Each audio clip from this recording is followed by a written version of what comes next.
The next question is, corporation tax is what? Is levied and appropriated by the states, is levied by the union and appropriated by the states, is levied by the union and distributed between the union and the states, and is levied by the union and belongs to it exclusively.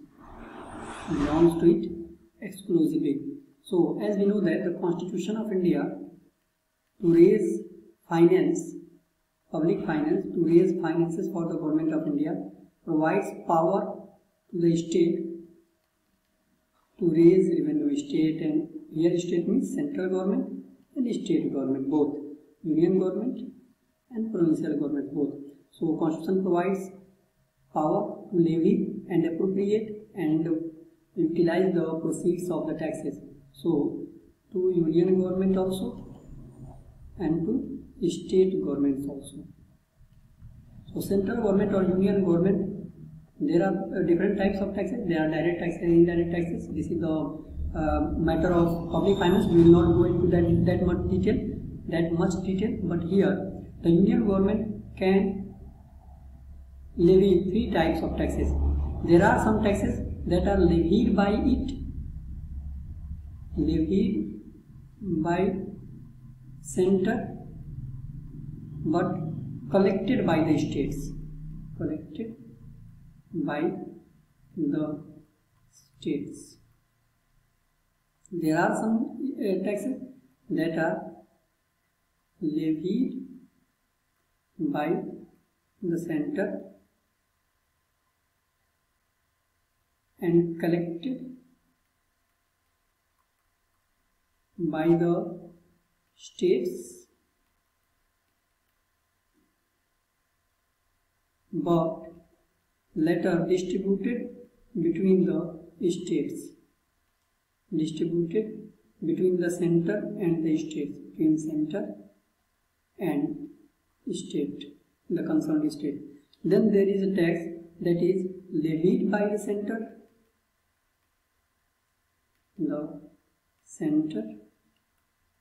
and collected by the center also, collected by it also. So the Constitution of India provides that apart from agricultural tax, tax on agricultural revenue,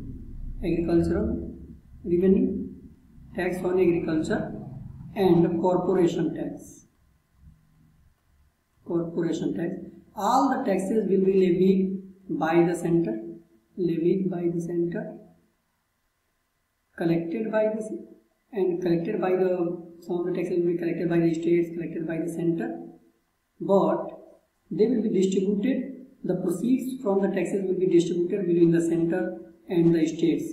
And to distribute this, and they belong to distribute this, finance commission is set up. You know that every 5 year finance commission is set up, and finance commission devises the means and recommends how much revenue out of the divisible pool of taxes, the divisible pool of taxes should be given to which state and how much should be distributed in the form of grants in aids.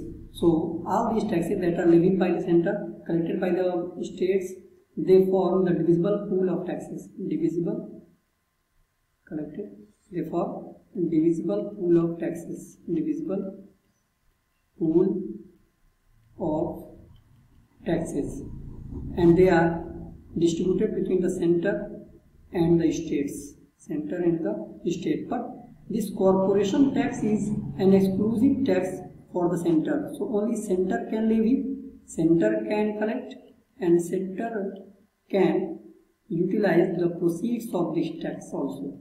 Utilize the proceeds of the tax. While agricultural income, the tax to levy on agricultural income has been assigned to the states. So states can levy taxes on agricultural income, and even local bodies also, for example panchayats, urban local bodies and all these things, while the corporation tax has been particularly assigned to the central government, and central government levies also, collects also, and utilizes the proceeds of the tax, corporation tax also. So the correct answer will be is levied by the union and belongs to it exclusively. So the correct answer will be option D. Now let's come to the next question. The next question is again related to the tax. and it says that tax on agricultural income has been assigned to the states by, as I said, the constitution itself talks that apart from agricultural tax, tax on agricultural produce and corporation tax, all the taxes will be levied by the center. All the taxes shall be levied by the center. Levied by the center. While the tax on agriculture, to levy tax on agricultural produce has been given to, the power to levy tax on agricultural produce has been given to states, and it has been given by the constitution itself. So the answer will be constitution itself. The constitution itself provides that the tax on agricultural produce, agricultural income shall be given to states. The power to collect taxes and the power to levy taxes on agricultural income should be given to the states. So this is the correct answer. Now let's come to the next question. The next question is, one of the reason for India's occupational structure remaining more or less, so it is talking about occupational structure remaining more or less the same over the years has been that, what is the reason that why in the India's occupational structure over the years has been same or has remained same? First option, it is saying that investment pattern has been directed toward capital intensive industries. Second option is productivity in agriculture has been high enough to induce people to stay with agriculture. And option C is ceilings on land holdings have enabled more people to own land and hence their preference to stay with agriculture. And last option, that is option D, is people are largely unaware of the significance of transition from the agriculture to industry for economic development. So the correct answer to this question will be option A, that investment pattern has been directed toward capital intensive industries. So there has been not more job opportunities anywhere. Job opportunities, there is a lack of job opportunities, and due to this, people willingly or unwillingly willingly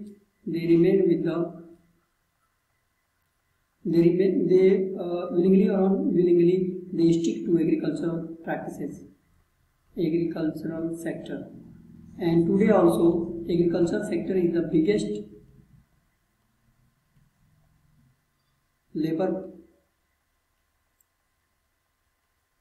containing sector or biggest job providing sector, though the opportunities are not much, but people stick to agriculture due to all the reasons are correct, but the most important reason is that investment pattern has been directed toward capital intensive industries, but capital intensive industries are not so much labor intensive, they are not so much labor intensive, and due to this there is a dearth of job opportunities or labor opportunities or employment, and people willingly or unwillingly they stick to agriculture. Because if you see all the other options, that productivity in agriculture has been high enough to induce people to stay with agriculture, this is not correct, because we know that agriculture sector, though it is a labor intensive, it provides you can say employment or job or labor,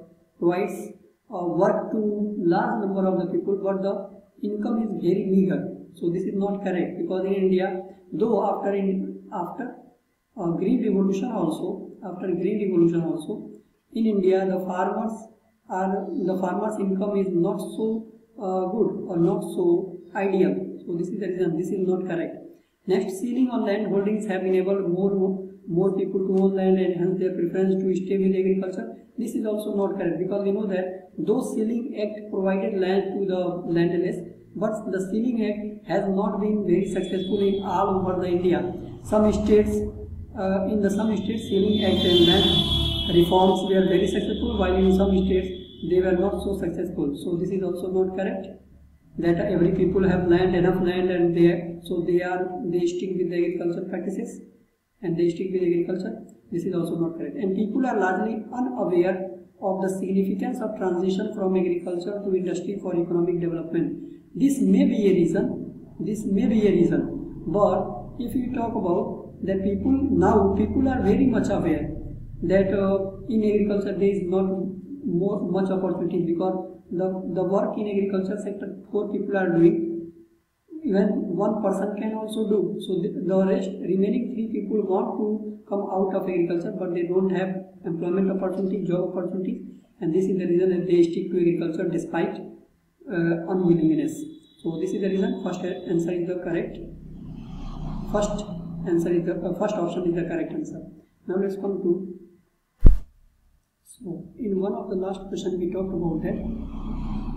In one of the last question we talked about public finance.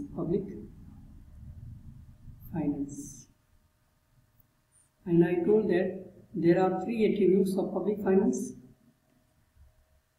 receipts, expenditure,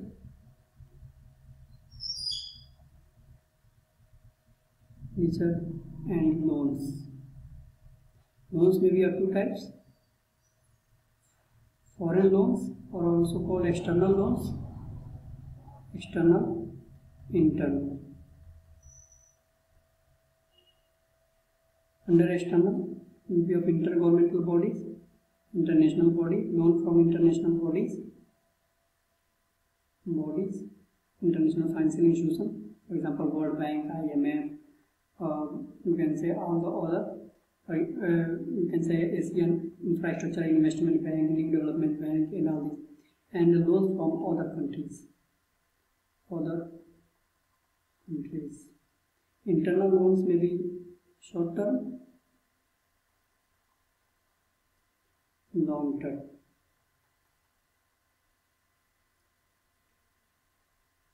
So these are the things.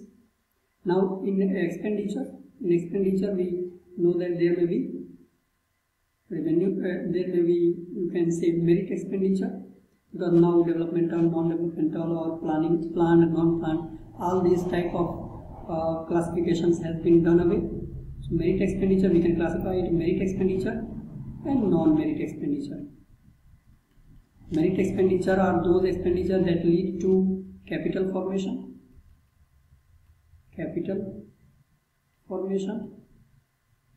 asset generation,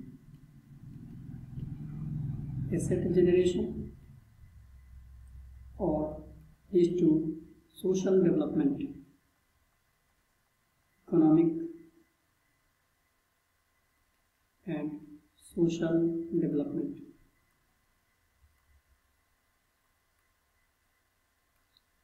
Non-merit expenditures are, they also help in social development, but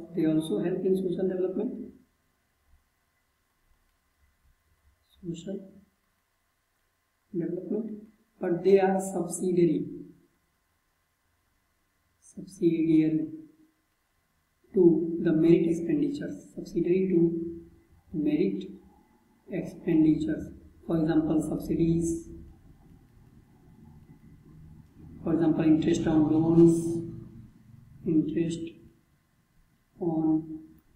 loans, or for example we can say that line of credit to other countries, cheaper loan to other countries or international agencies. And then there are receipts. The receipts are of 2 types: revenue receipts. First, revenue receipts, and non-revenue receipts. Revenue receipts are 2 types: tax revenue receipts, non-tax revenue receipts. Under tax revenue receipts we have direct tax and indirect tax. Under non-tax, the revenue from, we can say that the revenue from disinvestment, from dividend to public sector undertakings, securities and dividend premium from RBI, and all these things. While in non-revenue we may have other types of, you can say, in non-revenue receipts